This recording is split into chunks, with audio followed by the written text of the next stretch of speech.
pour établir une alliance, l'homme peut aller vers Dieu, mais les paroles d'alliance qu'il les donne, c'est Dieu, ou l'homme peut aussi donner des paroles? Pour établir une alliance, c'est l'homme qui prépare. Tu veux faire un contrat avec un partenaire d'affaires. C'est à toi de chercher les articles, tout ce dont tu as besoin, tout ce que tu veux défendre, ce que tu veux réclamer. Tu veux faire une alliance avec Dieu pour l'invincibilité. C'est à toi de chercher les versets de l'invincibilité dans la Bible. C'est à toi de d'écrire les paroles d'invincibilité que tu veux voir dans ta vie, dans ton ministère, dans la vie de tes enfants, dans la vie de tes progénitures. C'est à toi de dire au Seigneur, tout ce qui m'appartient, même ce portable qui m'appartient, même la mouche qui se cache dans ma maison, est sous l'alliance de l'invincibilité. Ma maison, tout ce qui est dans ma maison, même si j'ai les animaux, ils ne doivent pas mourir. Ils sont sous l'alliance de l'invincibilité. C'est à toi de le faire. C'est à toi qui viens devant Dieu avec ton alliance bien préparée, ce que tu veux. Mais dans l'autre côté où nous sommes en train de parler du traitement du sang, tu identifies les alliances qui sont en train de ruiner ta vie, ta lignée familiale. Et c'est ça que tu amènes devant Dieu pour être corrigé. Ça, c'est autre chose. Maintenant, tu veux établir une alliance pour sécuriser ta vie dans le futur. Ou bien tu veux quelque chose de Dieu. Mais le problème n'est pas d'ordre héréditaire. Parce que si c'est d'ordre héréditaire et tu ne corriges pas le sang avant d'établir une alliance, tu n'auras pas de résultat. Il faut bien comprendre ce côté-là, missionnaire. Si le problème est d'ordre héréditaire, tu traites le sang d'abord avant d'établir une alliance. Non, le problème n'est pas d'ordre héréditaire. Par exemple, dans votre famille, tout le monde accède facilement à la royauté. Quelqu'un est nommé ministre, l'autre ambassadeur. Mais toi, tu veux faire maintenant une différence. Il y a déjà la royauté dans votre sang. Donc, il n'y a pas d'abord à corriger un problème de royauté. Dans votre sang, il n'y a pas un problème de royauté. Vous accédez facilement. Même si vous êtes caché quelque part à une réunion, on vous prend toujours. On vient à une réunion, on veut nommer quelqu'un, on dit oui, le monsieur qui est là-bas, derrière toi, viens. Parce que c'est le sang qui parle.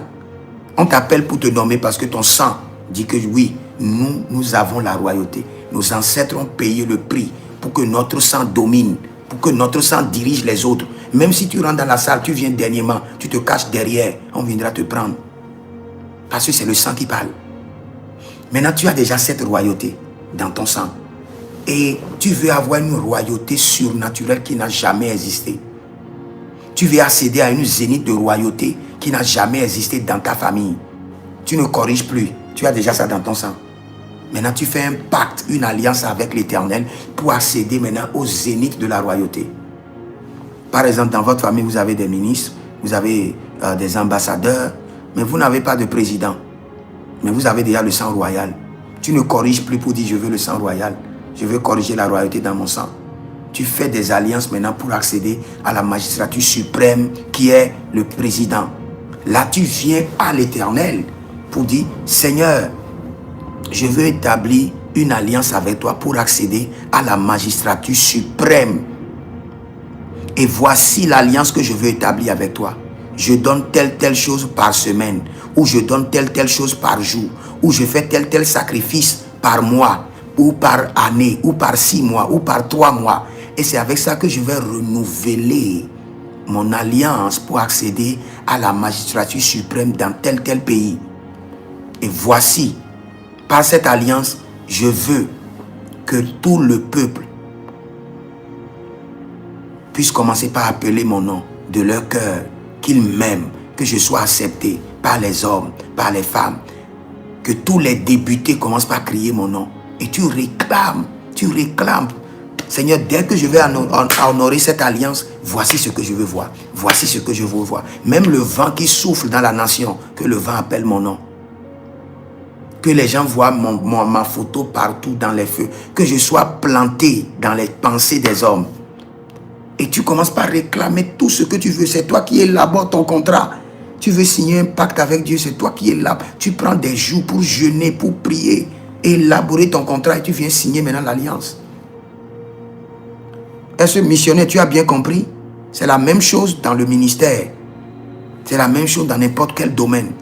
Par exemple, dans ton pays, tu veux être le plus grand importateur de ciment. Dans votre famille déjà, le commerce est là, dans votre sang. Tu ne vas plus maintenant corriger le sang. Tu évolues en même temps pour établir une alliance, pour être le premier et le plus grand, meilleur impactateur de ciment ou de matériel de quincaillerie dans ta nation pendant 50 ans, pendant 200 ans. Tu établis l'alliance. Mais si dans votre famille, il y a un problème de commerce, personne ne réussit dans le commerce, et tu viens seulement, tu dis tu veux établir l'alliance pour devenir le plus grand commerçant. Non, non, non, non, non. Tu corriges le sang d'abord. Ton sang est sale, ton sang est pollué. Ton sang avale l'argent comme le capital dans ta famille. Quand on donne des capitales aux gens, le sang les avale. Et tu veux dire que tu veux accéder au sommet et être le plus grand importateur de ciment dans ta nation pendant 50 ans, pendant 100 ans, pendant 200 ans. Non. C'est pourquoi, pour établir une alliance, il faut se faire suivi par un prophète qui comprend les alliances. Je le dis toujours. Tu ne peux pas te lever, tu dis tu veux établir une alliance, tu ne comprends rien. Tu vas faire des erreurs. Et quand tu fais des erreurs, il ne faut pas m'accuser.